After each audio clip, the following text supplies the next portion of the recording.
Welcome to the Reality Revolution. I have a very special episode. I'm honored to welcome Ken Honda, Japan's Zen millionaire and one of the most influential voices on money and happiness in the world. There would be the money activations that I've been doing on my channel are completely and entirely influenced by Ken's teachings. Ken's teachings have provided me an amazing amount of abundance. I've learned so much. Ken has written over 120 books and has sold more than 8 million copies worldwide. He translated into 15 languages. I recommend Happy Money, the Japanese art of making peace with your money, and his latest work, True Wealth, have transformed how millions of people think about prosperity.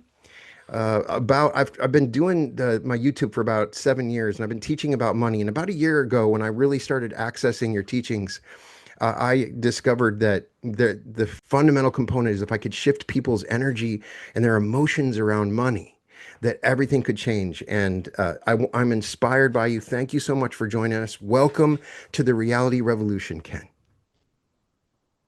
Thank you, Brian, and thank you. Hi, everyone. I'm so happy to be here. This is so exciting, and I thought I was only expecting you, and then, I'm just flooded with these beautiful people. So if you are open to show your face, I'd be very excited to see, and if not, it's okay. Oh, thank you so much, Ken. It's such Yeah, an great to honor to see. talk with you. For people that don't know Ken, Ken retired at 29 years old and lived the life that we talk about when we talk about living a life of abundance, and learned in particular from some amazing people. You mentioned that you were mentored by the Warren Buffett of Japan, and Hmm. you've surveyed more than 12,000 self-made millionaires. And so give us a little summary of what you're, so give us an idea of how you came to be teaching about prosperity. Thank you, Brian. First of all, I just want to show my appreciation to you. You've done some amazing work, and I think this is a result of your love and passion for truth. So I have huge respect for what you do and who you are, and beautiful community. So I feel so excited to be part of Thank this. you. I was born into a very unique family. My father was a very successful tax accountant. Hmm. And he started teaching me about money IQ when I was like 6 or 7. Hmm. So he started asking me questions like which shopping in a shopping mall. He asked me which one is making most money, and I Hmm. said the fish market because a lot of people are exchanging money and fish. So he said, look at the store right next to it. It's a mattress store, real estate agent. Their margin is so big. So even Hmm. though there are few people, uh, they make more money. So he started teaching me about money IQ aspect. Hmm. And after that, he started teaching me about my money EQ aspect. I Hmm. think there is this two intelligence, money IQ and money EQ, emotional intelligence. You need to have both. But Hmm. somehow in the West, people focus too much on money IQ, especially money itself. But there are 14 areas of visible assets, invisible assets. Money is only one of 14. The Hmm. other one is trust, uh, sincerity, kindness, peace of mind. That kind of thing is never taught in school, and Hmm. people don't seem to focus. But when you think of it, it's probably some of them are more important than money itself. So you need to have both money IQ and money EQ to Hmm. be very happy and prosperous. That's what I teach. And it's really helped me out. And so I would love to know what the sort of difference. Japan has one of the most interesting and unique cultures, and what is the difference in how we relate to prosperity in the United States and the Western world as opposed to in Japan. So, I don't want to go into politics too much, but Right. because of the structure of the society, Hmm. we have certain things and we don't have certain things. Yeah. Like and I'm not saying Japan is the best country. We have some good and bad part, but the Right. thing probably you don't have in North America is a social trust and safety. Hmm. When I just go out of my house, 5-year-old girl is walking to her school by herself. Right. And if she gets lost, she can grab any adult and ask for directions. Hmm. And they go on the subway by themselves. They're like 5 or 6, and people kind of take care of them. And there's social trust, but something that North America used to have in 1960s, Hmm. but not anymore. And I don't care about my bags. I leave my bags in on my table and go to the bathroom in a Starbucks restaurant. You Hmm. probably wouldn't do that in North America, right? No, And no. so that's something you lost. And Hmm. but we have something you don't have. Social pressure, Oh, like you're okay. supposed to be so punctual, you're so driven, and that is something you don't have and we do. So it's not just, I think I would choose social trust and safety of Japan, and also freedom in America to express themselves. So I want to kind of choose both, and also like a health insurance for Denmark. If Right, I was a right, college student, I would choose to be a Danish student because I get paid 800 euros per month by the government. No right, intuition. Can you believe right. that? Hmm. So there's no money needed to go to college. College is free in many European countries. Hmm. So, but there are so many different things. So money is very cultural, and people don't know. So if you understand, money is part of cultural phenomena, and money is energy. So understanding those things will really free you from money worry, money anxiety, and money fear. Now, I love how you talk about how your mentor came from a Zen background, and that one of the first things he said was, if you want to learn about money, then stop talking or focusing on money. Tell me more Yes. about that. Yeah, so I had this opportunity to have a chat with the Warren Buffett of Japan. Yeah. What would you ask Warren Buffett if you have like 10 seconds with him, personal, one to Right. one? And I asked him, what is the secret of money? And he said with a big smile, just arigato your money. And then I got pushed out from the guy from behind. And arigato your money? What? And then later on, another month, I had this opportunity to chat with him for 2 hours, Oh, one to wow. one. And I could ask him what he meant by arigato your money. That means appreciate your money. If you appreciate something, it appreciates. So if you thank money, money grows. If you thank your friendship, you have more friends. If you thank your partner or kids, they appreciate you back. So this appreciation grows. So his teaching is very unique. Forget about money. Hmm. Focus on creating your chi of appreciation. As your chi energy of appreciation grows, you can attract so much money. And I have done that over the past 23 years of my career as an author. I have sold 9 million copies of my books. Since I wrote my resume, I sold another million because I'm selling 500,000 copies every year. Hmm. It's because I'm full of appreciation for all the readers who pick up my books. Usually about 2 or 3 thousand books are sold every day somewhere in the Wow. world. Amazing. And so before I go to sleep, I think of all the faces. Like today, I remember your faces. So if your camera is Right. on, I'll have eye contact. You receive lots of happy money energy. So I'm trying to have Oh, wow. Thank you. as many eye contact as possible because the reason why my seminar and workshops are so popular is their money luck shoots up. Some of the members just making 3 times more. It's because they let a money goddess just help you lift Yes. up. And I'm sorry, this your field as well, Brian.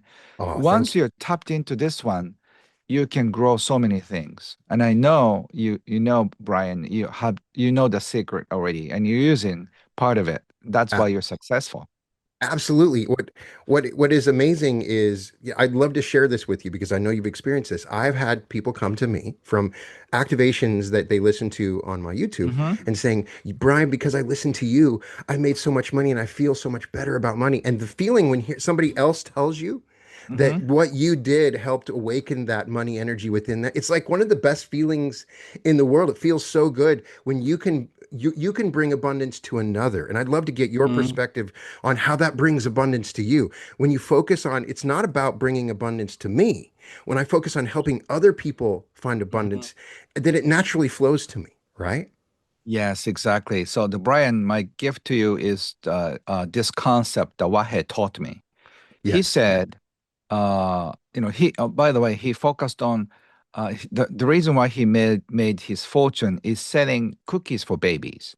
Ah, So his cookies, like, I don't know, 1 cent or 2 cents per cookie, because this package costs like 50 cents, right? right. So he's built his empire by making like zero point 0.2 cent per cookie. But Wow. he said, when you please somebody, when you help somebody, they send you a thank you energy. So it could be like the energy gold ball, golden energy ball, Right. and they pass it on to you. So, Brian, all the subscribers that you helped, all the people who have helped you, I'm just curious, who got so much out of Brian's YouTube or his teaching? See, everybody here, right? So, when we feel like, Brian, thank you so much, we just send a golden energy, nugget energy to And you. and I'm so grateful and I send it back. And I want Yes. everybody to share it with me. I Right. know that's how Yeah. the cycle of appreciation works. So there are millions of people appreciate you, and then wow, and then you just send it back. So this is like, it's like a love war. Exactly. I I just love send it. all the love missiles, and then people are just shooting you back. So this golden energy of love is exchanging so much. That's what he taught me. So he said, become the ball of energy, become the ball of love, become the happy energy. And from you, all the happy energy goes out to the world and then come back to you. You enjoy it, appreciate it, and then taste it and hold it and then just send it back again. So it's almost like being abundant is chatting with angels. So when I say, I spend my money, I always say to money angel, thank you, many angels, for staying with me. Come back to me with lots of friends, and they do. So they They come do. back and say, hey, Ken, how are you? So that is how I feel. So if money becomes that, your life would be very different. So that's why I'm helping so many people, like with this interview and stuff. So I hope you feel greater Oh, I do. about Thank you. money itself. And I I, think, Brian, you're doing a great job.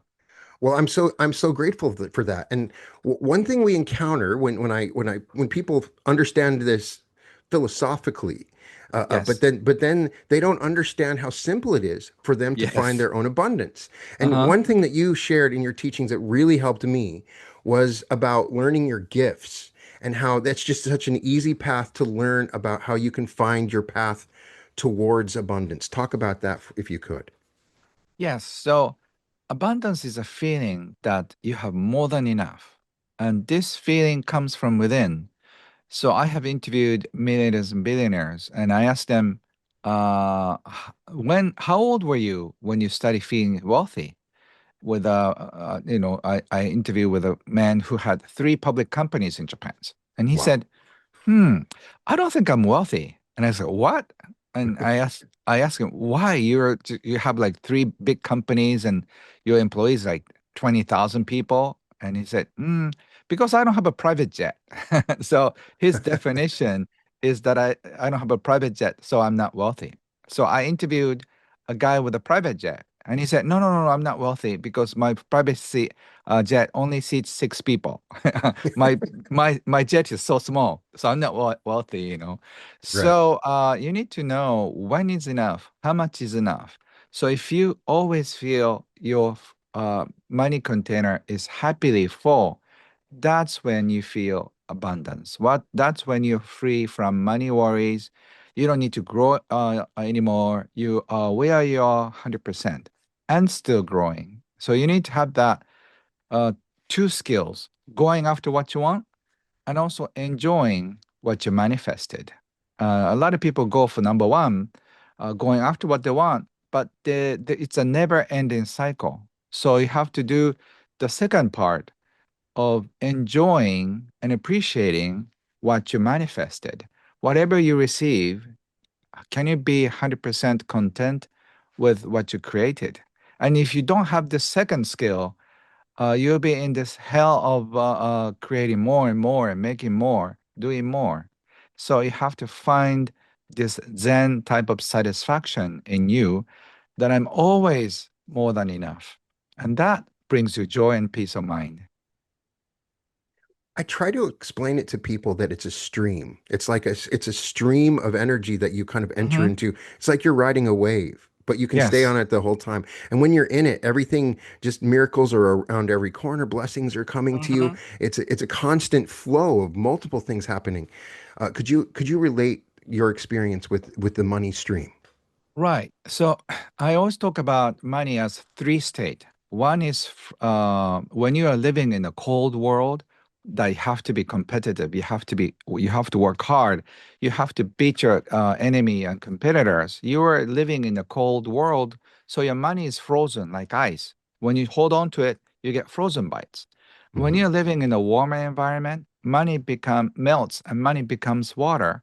But still, this water analogy you need to be careful because you need some management. If too much money is flooding, like a lottery or inheritance, it Hmm. could crack your money container. And if you there's too little money, like a drought situation with water, and then you're thirsty, your kids are thirsty, it's not fun. So too little money is not so fun. So the ideal situation that I can think of is air. Money becomes evaporated and then it becomes air. So you can breathe in as much as you want and then breathe out as much as you want. When you worry about money, it's almost like you breathe in the air, but I'm not gonna breathe out, and that's not fun. Hmm. So when you start worrying about money, just breathe in, breathe out, and then feel money can be air. Like you can breathe in as much as you want and breathe out as much as you want. It's abundant. You don't have to complain about other people sniffing more air. If some people sniffing more air, it's okay. That's their choice. You can sniff or breathe in as much air as you want and breathe out. You don't have to be jealous that he's breathing more air, or she's breathing more air. It's okay. Your lungs have a certain capacity. So as long as you breathe in the right amount and breathe out the right amount, you're healthy. So you don't need to compare how Right. much you breathe in, how much you breathe out. It's just the right size. So you need to know how big your money container is. And then you need to be 100% satisfied with the size. Tell me, what do you think would happen if everybody woke up tomorrow and they had a Mhm. million dollars in their account? What would happen for the people that weren't ready for it? What do you think the experience would be? Yeah, look at China and Russia. In 20-year time, some of them became a billionaire and others lost everything and they're Right. still on the street. So it's because of money IQ and money EQ. People who don't have money IQ, they just invest in weird things and they lose them all in 1 year. And people with high IQ, they know how to work the money. Mhm. So even if you distribute the money, it doesn't really work. That's why socialism doesn't work.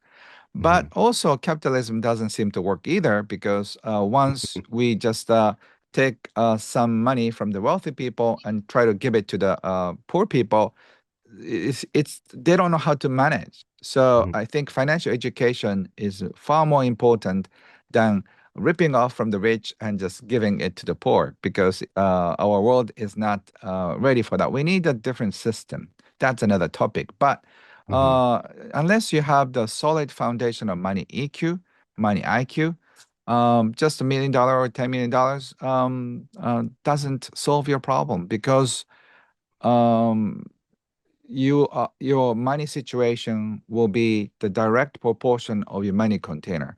If your money container only holds $10,000, it cannot hold more than that. If your money container is about $5 million, it cannot contain more than that. So that's a sad but fun fact of money. How do we increase our money container? That's what everybody asks me in the West. But in Right. Japan, they ask me questions like, how can I satisfy myself with a present container? So it's a totally different approach. Yeah. In America and Europe, people say, hey, King, how can I grow? It's almost like you're 35, but you want to grow your body. No, your body only grows this way, not there. You know? So Right. when you reach certain age, you need to realize you need to go down the hill. I think that's what Western people don't have the idea. You want to look forever young. It doesn't happen. You get all the wrinkles, you get all the gray hair. You have to admit, you have to start losing money. So I'm just writing a few books on how to lose your money in a fun way. And a lot of people are so happy when they Right. lose weight, but they are not so happy when they lose money. But you Very need to true. start losing money after you hit 60. So the book I recommend is Die with Zero. Just try that. Ah, One of my friend's mom passed away a few years ago. She's a high school teacher, so she didn't have enough money, but she just calculated how much it cost for the hospital and funeral. She gave away like a few $1,000s to her grandchildren. And when he passed and then did the funeral and did the closing of the account, my friend just reported back to me, wow, my mom is amazing. She died with only like $8. Can you believe $8. that? That is a That's great. master. That is a master of money. Perfect. Die with zero. That's so She wins. beautiful. Yes. So I don't think I can do that because I have too much income coming in. But Right. I think it's a beautiful way of passing. Like you're born with zero, die with zero. To do that, you have to be 100% free from money worry, money fear. Uh, Unless you have 100% trust that somebody is going to take care of you, you cannot let go of your money, and even to your kids. So you need to have so much trust in life. That's why I talk so much about trust in life as well. One common misbelief in the United States, when I talk to my clients, I notice is that they believe that money equals struggle, that it's hard, that for you to have money, it's going to require you to work hard, and they feel guilty when they make money and it's easy. Can you speak on that? Yeah, so this guilt is an interesting thing because guilt is a protection mechanism. As long as you have guilt, you are safe. It's a subconscious mechanism. Hmm. So if you're guilty about having so much money, uh, you think guilt protects you. It doesn't. But this is like a trade-off feeling that if you have guilt, I'm off the hook. No, it doesn't happen that way. But it's a mechanism. So you need to understand about the guilt and shame and hatred, resentment, fear, and anxiety around money. Unless you heal these feelings, you cannot be free of money. So it's not just only guilt and hatred, resentment. You need to heal all the negative feelings around money. Otherwise, money will amplify your negative emotions. By the way, money can pull out the best and the worst feeling of all from you. So you need to be careful. If money doesn't do it, sexual issues will do it for you. You feel the best and the worst about yourself with those two. So you need to heal negative emotions around money. Otherwise, money will just pull the worst, and then the money will show you, "Hey, look at this," and then okay, you freak out. So that's what happens. So I've had some discussion on my channel about resentment and its relationship to prosperity, Mm-hmm. with my own story that I trying to sell. My dad had passed something, his veterinary hospital after he passed on. Pass it on to me, I couldn't sell it, and I realized that I was holding resentment, not for him, just had some resentment, and Mm-hmm. and and it was only then after that long time when I released my resentment that we were able to sell it. So I don't understand entirely what's going on. Why is resentment so particularly linked to people struggling with money? And I can usually Yes. ask somebody when, as soon as I'm talking to them, who do you resent? And that tells me why they're blocking their prosperity. Can you tell me why that is? Yes, because a lot of people have so much resentment to the world. So we are so upset because we are not treated fairly, especially in North America. I brought my family 20 years ago to Boston for a year. And the first English sentence that my daughter learned at school, she said, everybody is saying this one sentence. I can't, Dad, can you tell me what it is? And you know what it is? So that's what all the kids are saying. All the kids were saying, it's not fair. So It's not I fair. think, yeah, I think that's what America is really over, almost like overruled about this. Like it's not True. fair, but life is not fair, in many senses. So, but this feeling like it's not fair. I'm doing the same thing, but he gets paid more. It's not fair. I'm working so hard, but somehow my life is hard.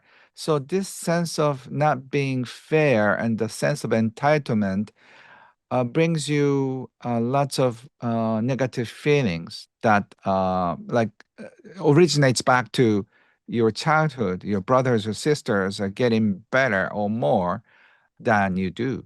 So this feeling of like, this ooh feeling just cuts you off from the peace of mind. So you need to Hmm. understand what is fair for you. Otherwise, you will be so stuck in this resentment that somehow somebody else is getting great uh, something nice, and then something is wrong with you. So for me, we were not born equally, right? Hmm. Because some of us are born into a wealthy family, better looking, nicer, healthier body, smarter brain, and a better social skills, and others are not. So Hmm. life is not uh, uh, equal in that sense. But I think it's so fair because the distance between you and happiness is the same. Some of my friends from childhood were very wealthy, and some of them are happy, some others are not. So I think the distance to happiness is so exactly the same. So if you are born into poverty, if you work hard, you get this fun and joy of making money. Unfortunately, kids of wealthy people, they don't have the joy of Hmm. making it by themselves. It's almost like a human rights to earn your living, to Hmm. earn your title, to earn something with your own hands. And unfortunately, kids of wealthy family, they're deprived of this dignity. It's almost like so terrible. I wouldn't trade my life with them.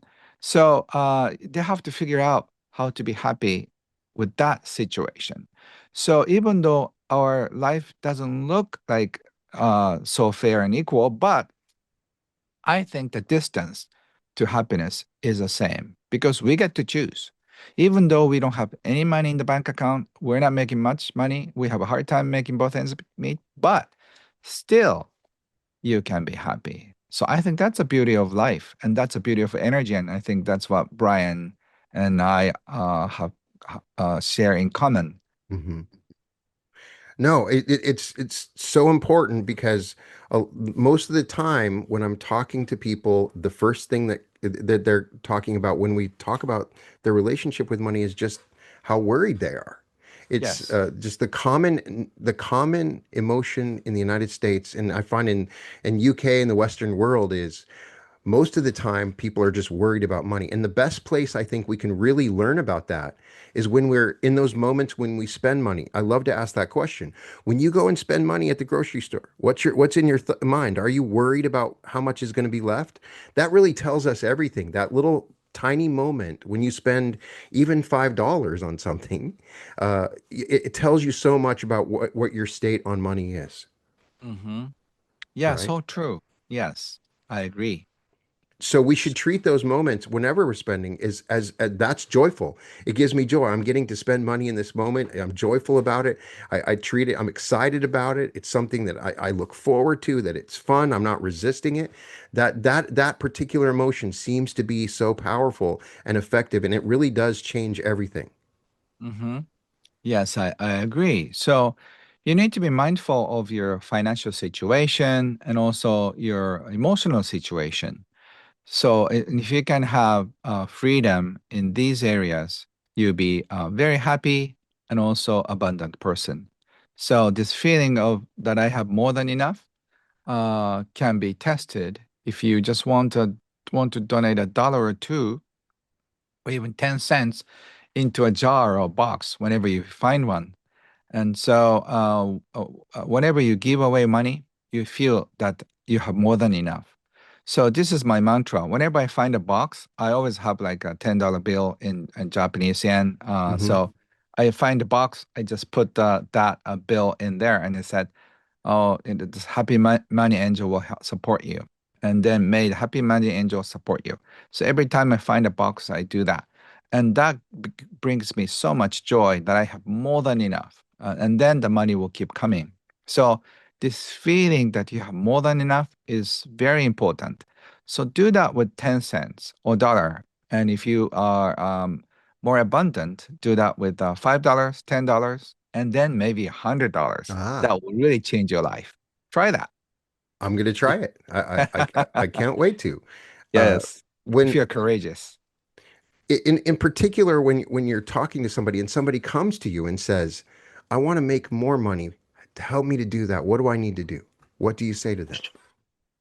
So you need to be specific about the profit disposal plan. So a Hmm. lot of entrepreneurs, I teach entrepreneurs to find financial independence, and they say, "Hey, Ken, I want to make $1 million a year." Yes, okay. So what do you exactly need to spend on $1 million? Because if you're a family of three or four, you cannot spend that much money on your family. So what do you want to do? So they like kind of like, I don't know, I just want to make $1 million. So they don't need $1 million a year. They Hmm. probably need what, $300,000 at most. So you want to feel if I make more money, I'll be happier. And if I make extra money and then let it roll in an investment account, then I'll be a millionaire, a billionaire. But that is not really creating your future. You need to be specific. Like I bought a retreat center 15 years ago. Hmm.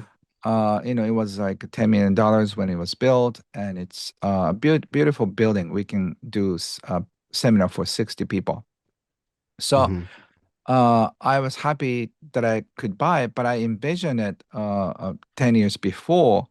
And every time I did the mastermind of my group 23 years ago, I said, all the money that I receive from you, I'm going to spend that on my retreat center. I just kept telling everybody for the previous 10 years prior to the purchase.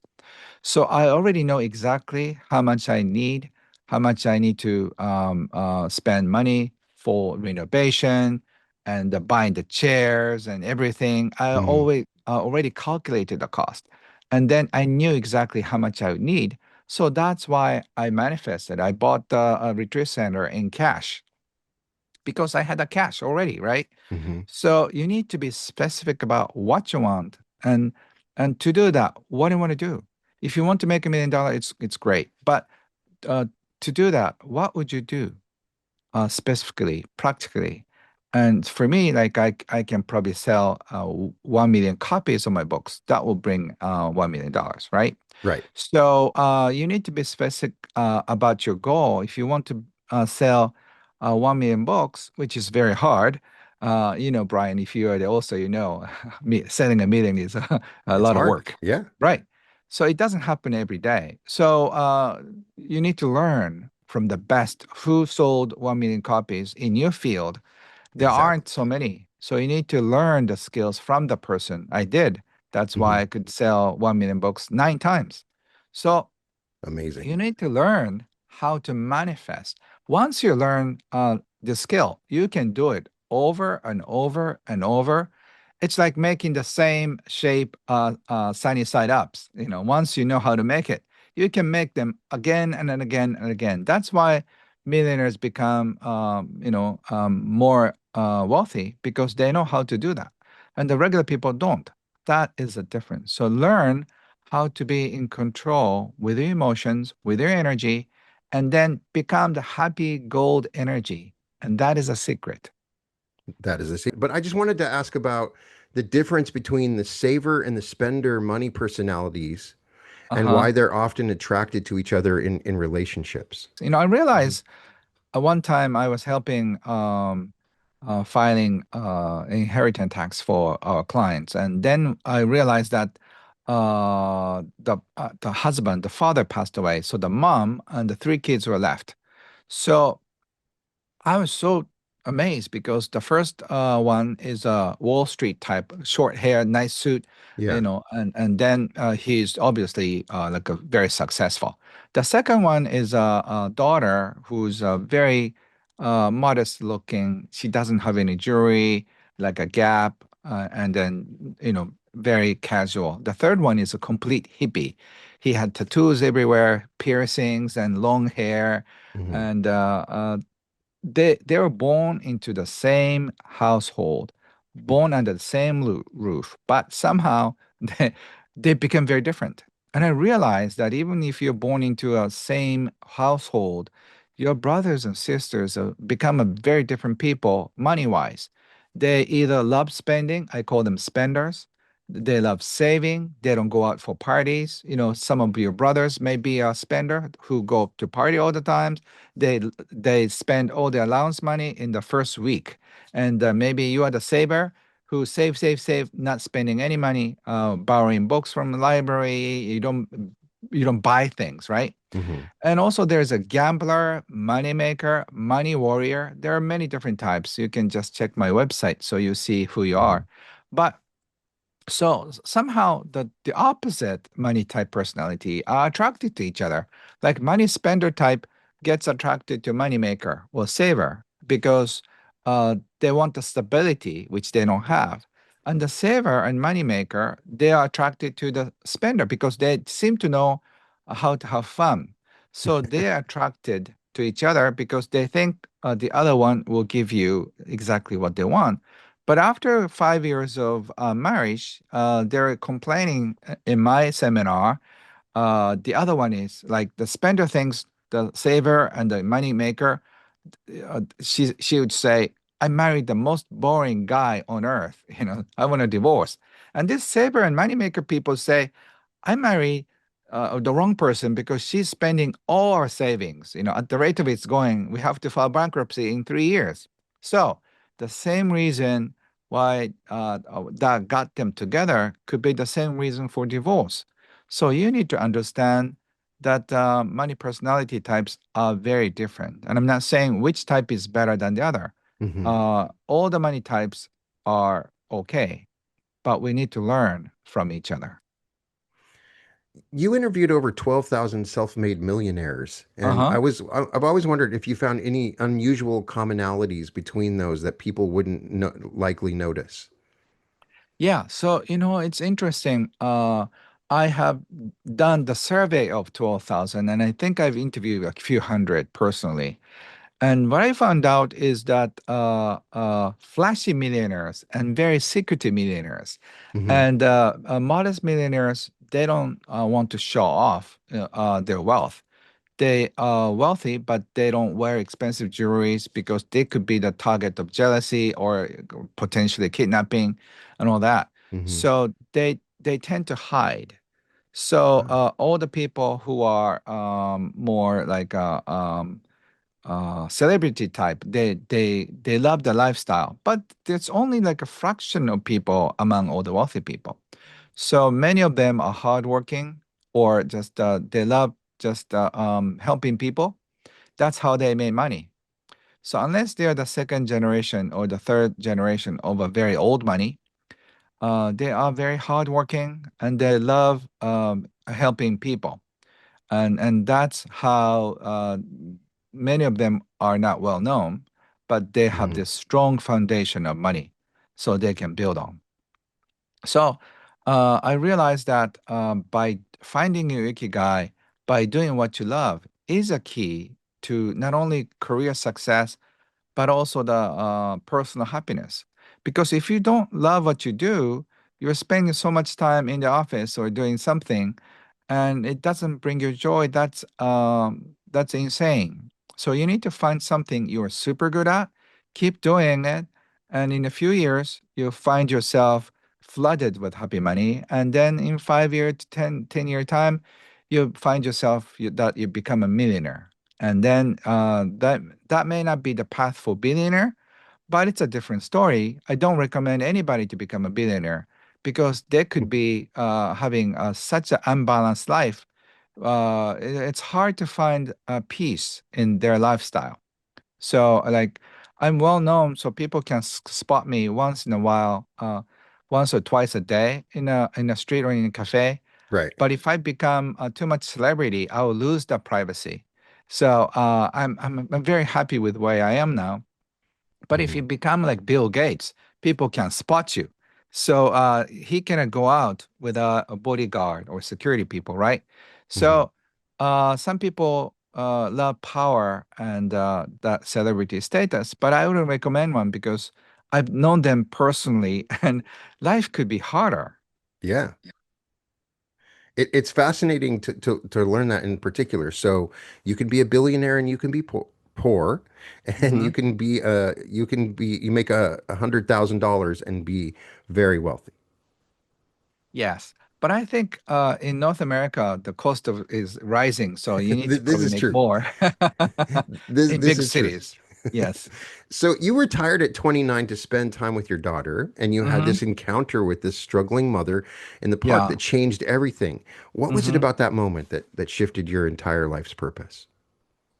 Yeah, so I think my daughter was like 3 or 4. She loved swinging. So we went to a park nearby. We did it for like 3 hours or so. We got tired, so we were snacking, right? We had Hmm. nice sweets and snacking on the bench. And then here comes a rushed mom and very similar, like it's the same old girl came in, and then we're kind of watching them kind of do the swing for like 3 or 4 times. And then the mother said, "We gotta go."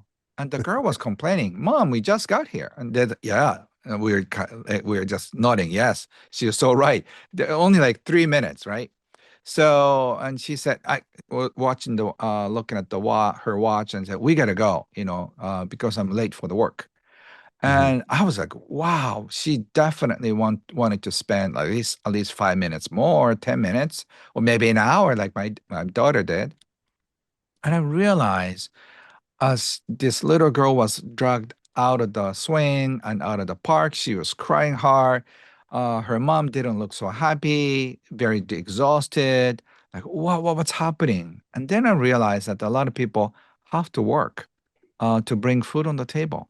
If she learned how to make money work for them, and she didn't really have to work, or if she knows how to work better, she could have stayed in the park 1 more hour. So I was like really shocked, and they don't know what I know. So Hmm. I started writing short essays on happiness and money, how to make your money work and whatnot. And I started distributing that few page sort of like essays. And my friends loved it. And I just stapled them and just Hmm. started giving them away. That became a booklet, and the booklet became like very popular.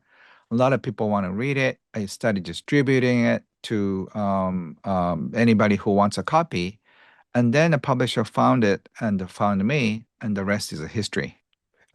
Amazing story, and it's an interesting lesson. Sometimes when you see the people struggling and you can make a difference, that Hmm. little moment in time can be Yeah. where all the abundance comes.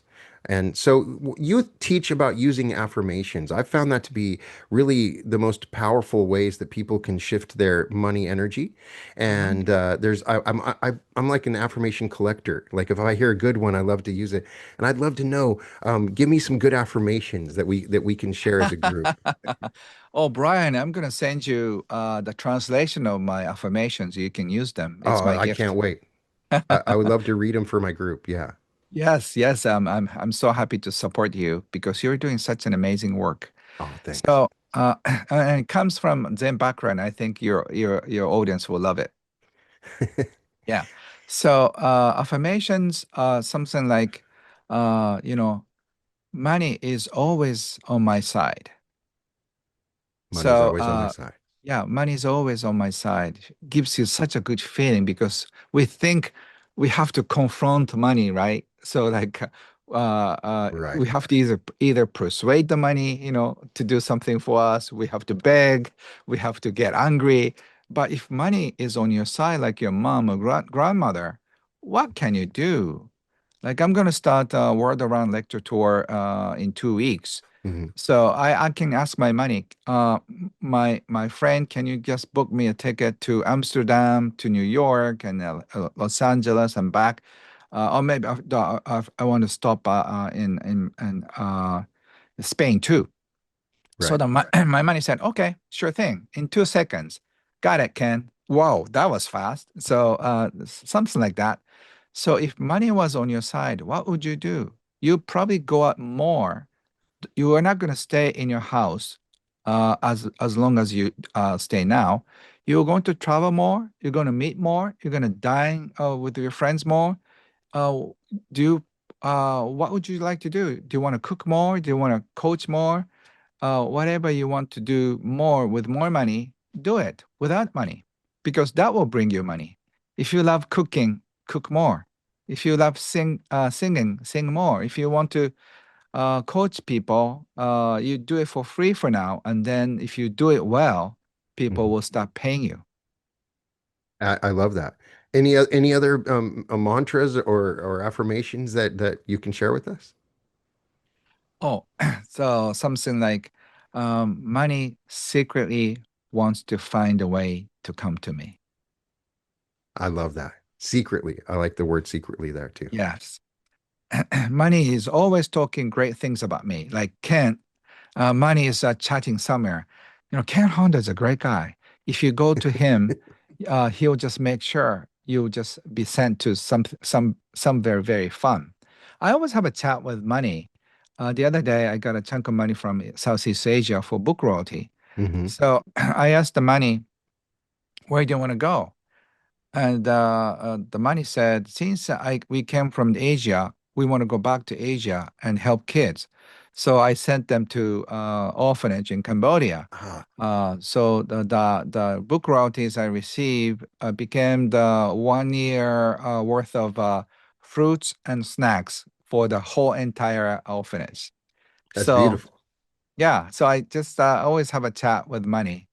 So my money is talking about all the good and fun things I did for them. So they're chatting somewhere like go to Ken, you find it fun. So that's what's happening. I have a lot of American friends and European friends visiting me, friends and friends. Like when you go to Tokyo or Kyoto, just ask Ken. So I'm just entertaining a lot of my friends and friends. So my life is busy that way, and I cannot complain about it. It's so much fun. So when you have a good reputation that money talks highly of you, that's a good sign. You're a good master of taking advantage of money energy in a beautiful way. And then a lot of money will just find its way to you. But so many people check yourself when the money comes.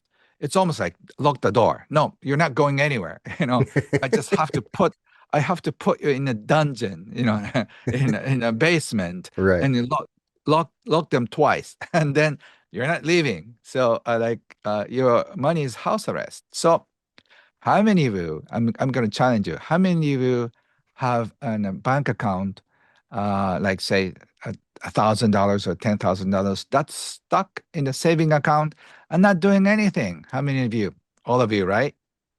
All of you have money stuck in your bank account more than a year. Your money is a house arrest. Release it.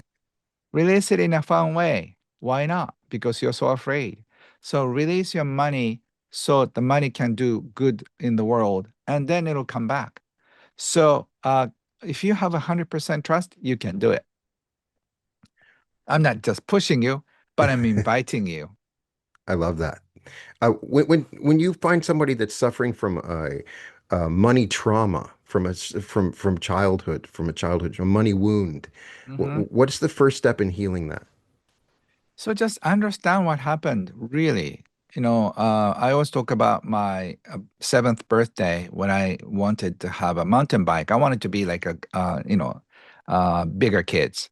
Hmm. And my mom said, "Oh, that's too expensive for you." Like I was so shocked. So I'm not that expensive. I don't deserve that. So, and I was denied to go to a homestay in Los Angeles when I was 15. I really wanted to go because I wanted to learn English, but I was denied. That is too expensive. So whenever I want to give something, it's still I can you believe it? I'm 58, but still I feel I hear my mom voice telling me that's expensive for you. So Right. so this is ringing in my ear. It's and then now I know what she meant. She said it's too big, so you might fall. So it's not right size for you. If she said that, probably I understood better. But Right. it's the word, it's too expensive Too for expensive. you. Yeah. She didn't mean it, but it was such a big statement for me. So I go back to the childhood and then I just grab her and just, can you say that in a different way? So she would say, "Hey, little Ken, that mountain bike is too big for you. So I'm gonna buy you. I'll make sure you're gonna get one when you are 3 years older." Then my little Ken is like, "Oh yeah, I'm okay. I don't Yeah. want my training wheels, but I'll wait for the another 3 years." So I'm in that image. My trauma is healed. So you can always relight this past. I'm sure you have watched Brian with other videos like Mandela Effect and all that. So I'm sure you're familiar with that. You can rewrite your past in your own imagination. Absolutely. And then that's what works for me. Go back to that memory and just Mhm. imagine it different, right? Yes, Yeah. yes, yes. So I think some people in the group might have some questions, and I wanted to see if anybody has a question for Ken that might have Sure. come up. Luis, do you have somebody? I could ask a quick question, and it really Sure. has to Yes, do with this concept of happy money and unhappy money, and yes. how happy money can convert itself to maybe unhappy. Let's say, big lottery winning and Mm-hmm. all the things that come through that, and so, what can we cling on to keep that happy state? Yeah, so it's just the energy you receive. So even if you receive unhappy money, I always joke about this. You can receive it with your love. You can cleanse it in your heart with appreciation. That becomes happy money. So even if you receive unhappy money, you can embrace it with your love and appreciation. I call it happy money laundry. Happy money. I love it. Yeah, Go ahead. yes, we have Bernie that All would right, like Bernie. to ask a question. Thank you, Louis. Ken, thank you. Thank you so much, Hello. Ken. Thank you so much. Hello, You Bernie. know, yes, thank you. Hi, Brian. Hi, everyone. Ken, I am so curious. Um, you made mention about ikigai. Yes, Yes. yes. Can you expand a little on that? Because I love to explore like on that space. Thank you so Yes. much. Yes. Thank Thank you, you. Barney. So, ikigai means literally life purpose. That means by finding what you are good at, by find what brings you joy, what you are very good at, what you do naturally, like what kind of YouTube videos are you watching? I always are watching cooking. I always are watching somebody speak. I watching metaphysical videos, which I do. So I'm a big fan of Brian's videos. Oh, So wow. you end up doing similar things. So and then connect all the dots, like Steve Jobs said, by connecting all the dots you have, especially the ones that you had a hard time in your childhood, in your youth, all the tough times that you had have the seed of your ikigai. So just check. In my workshops, I help people find their ikigai by finding what happened when you were small, by finding what was the biggest upset in your 20s, by finding what was the biggest recovery or big win in your 30s, by understanding what happened and by understanding who you want to help, what do you want to do, what brings you joy, and by connecting all these like 20 different dots, you find one day.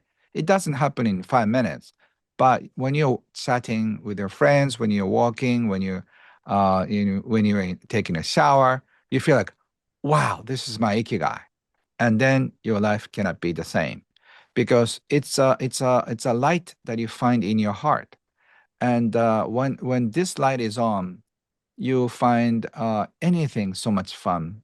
You won't feel tired at all because everything becomes joy. Like this interview is so much fun. Mhm. This is not work. And No. most of the times I don't get paid because I do it for free. But your energy is so happy and full, you get paid eventually by most mysterious sources. So once you find what you're so good at, what people love you to do, and then that ikigai will bring you happy money. I love it. All right. Do we have Thank another you. question? Yeah, we Sure. have two. All right. Danielle, please. Danielle? Yeah, so my family is extremely hospitable, super generous, loving people. Mhm. Um, and I find that, and I have a large family, there's this dynamic of, everybody wanting each other's approval.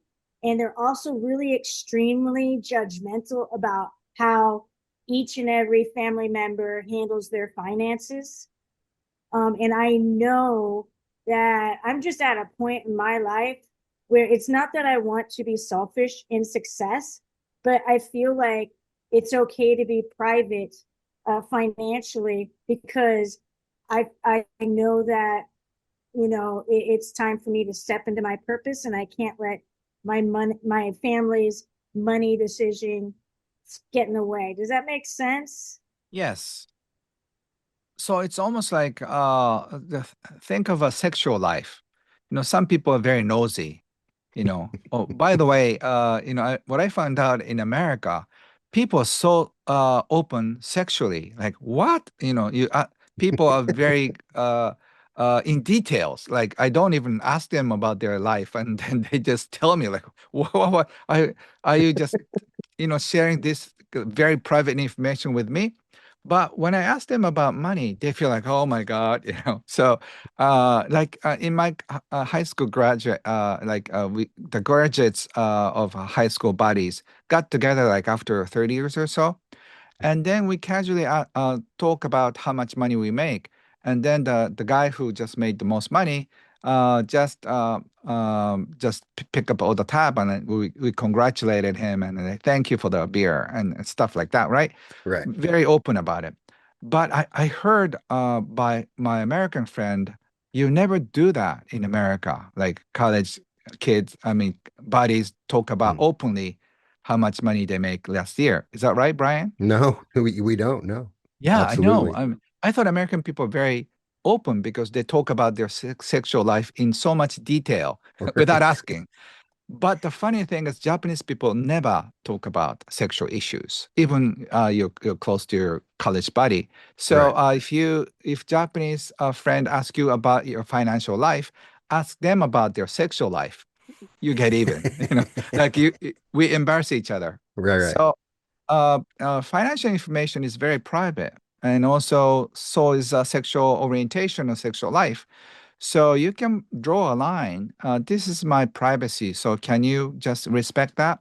So I think some family members are very nosy about your issues, right? So you need to ask for certain respect. So it's very different because if you're from Indian culture, Chinese culture, Latino culture, maybe a little different too. So I cannot really talk for everyone, but I think in general, you need to ask some respect from your family members. Does Yeah. that make sense? Yes, thank you. Thank you. Katyuska, please. Hello. Hello. Hello. So, can I actually? I'm honored. I took this in Mind Valley, Oh, okay. which Thank you. taught me a lot.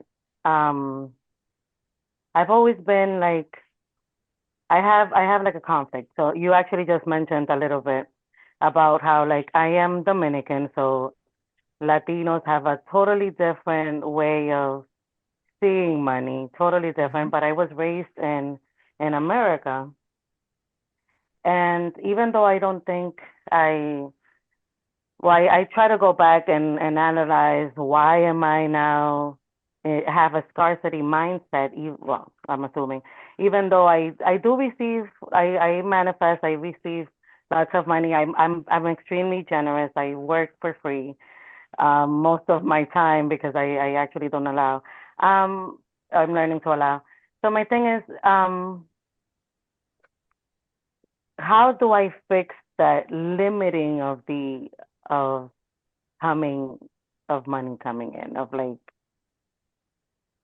is it something that is it like, I understand that money is energy, and I understand how we need to align with it. I do affirmations. I believe my affirmations. In my mind, I've always known that I am prosperous and that I'm gonna be a millionaire. I see. So But what is your question, to be specific? It's a little hard for me to hear you. So I think can she's you talking say, about getting rid of those limiting beliefs that she has okay, that come to okay, her. Yeah. great. So we are thank you so very good at giving, Katyuska, but we are so bad at receiving. So limiting beliefs plus hard time receiving equals smaller income. So we need to be willing to receive and also let the money come in, but we feel so guilty. So, oh, this is okay. You don't have to pay me. And something like that stops the flow. So when you invite the flow, receive and enjoy, appreciate, that is a key.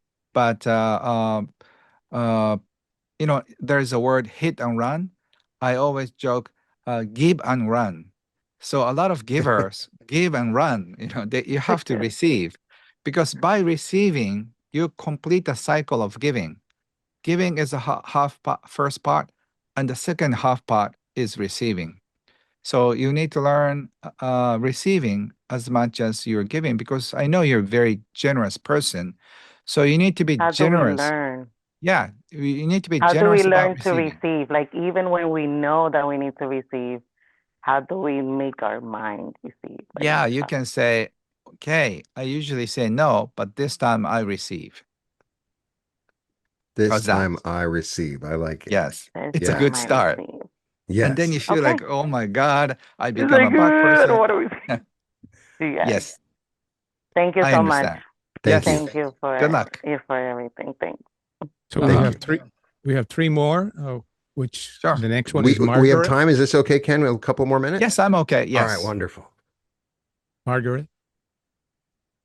Hi, Ken. It's a great honor to be here. Can you hear me? Yes. Can you hear me now? Okay. So I started my manifestation journey fall of 2023, and both you and Brian came into my life in 2024, and it's it's a beautiful compliment.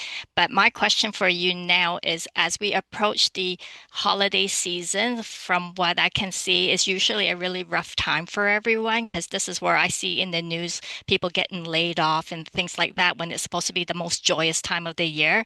And what breaks my heart is sometimes I would like to know what you can educate us on and provide wisdom, is what we can say to people who are maybe lost their jobs or have no funding or are homeless. Like, what things can we say or do to shed a little bit of inspiration when they have nothing, so that way they can have that mentality of abundance to get them out of their rut?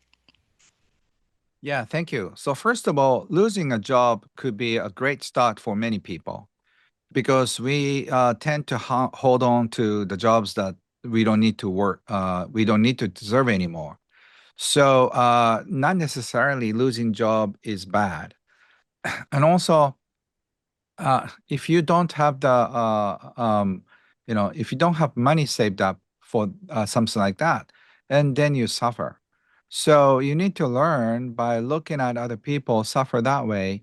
You need to learn to spend like 10% or 20% less of you spend every month. So by understanding money IQ, uh, okay, I think I need to get money under control. And also, if you have more than enough, you can just start saving, helping other people as well. By giving helping hands, you feel like you have more than enough. And also, just let go of your guilt that you're okay, you are safe, and you are abundant. So understanding it's your birthright to be abundant, it gives you a good feeling that, and you can appreciate your abundance. And at the same time, you can pray for them who just suffer financially. But it's part of their life too. We each of us chooses our own path. So it's something very personal. So some people, they have to deal with like dark night of the soul, which we need to experience at least a few times in a lifetime. So you need to go through those, and finally you get to see the light on the other side of the tunnel. So not necessarily financial struggle is bad, because this is the time that you become vulnerable, and you need to learn how to ask for help, which is very hard for many people. So learning about asking for support and help is also comes with a lesson of losing a job suddenly. So all the lessons come in one package. So oftentimes I don't want to interfere by giving an easy support. So we need to learn what is on the table. And then after learning the lessons, we move on. So overall, I understand that everything works perfectly. So with these financial struggles and money worries, could be a great motivation for you to keep going and find your true ikigai. So not necessarily losing jobs or losing money is bad.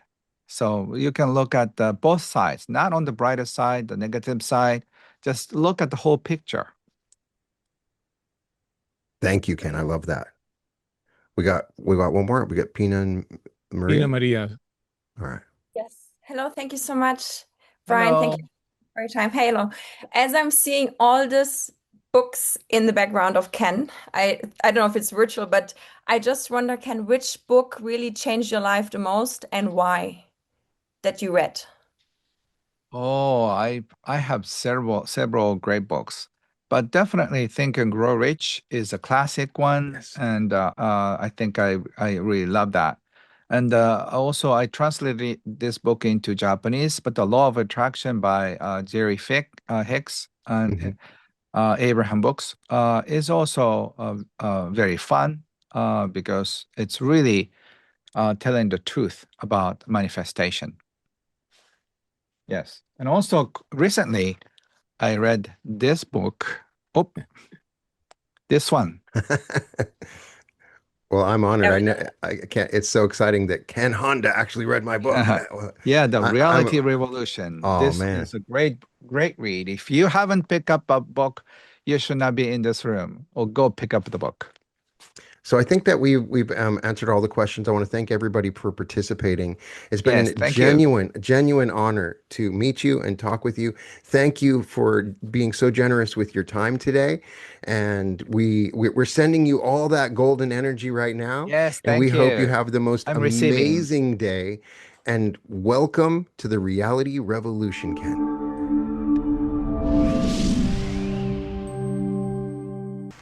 We return you now to your local announcers.